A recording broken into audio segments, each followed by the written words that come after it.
What is up mga Lodi?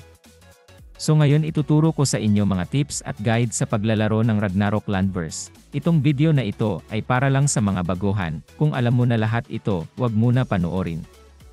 Ngayon ituturo ko sa inyo kung paano mag-redeem ng free code. Malaking bagay yung mga item na makukuha mo para makatulong sa pagpapa-level up ng karakter mo. Una, click mo yung link na nakalagay sa description ng video para makapunta ka sa redeem code section. Mag-login ka muna gaya ng gagawin ko.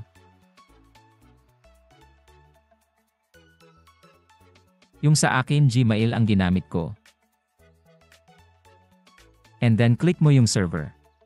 Karakter mo na gusto kung saan mo gusto redeem yung mga items.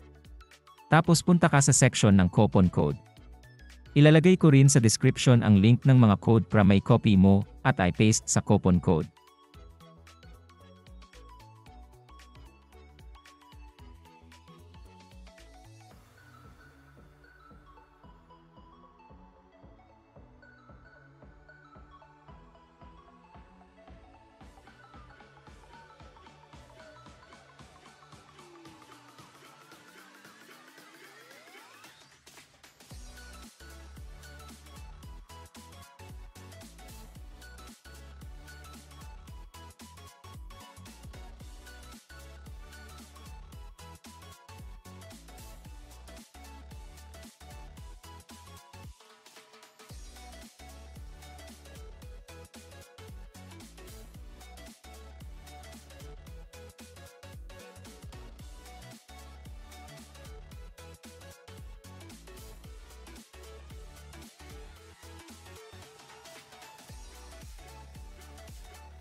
After ninyo ma-redeem ang codes, pwede na kayo mag-login sa game and check nyo yung ROD, EX nyo, or mail para ma-redeem ang mga items in-game.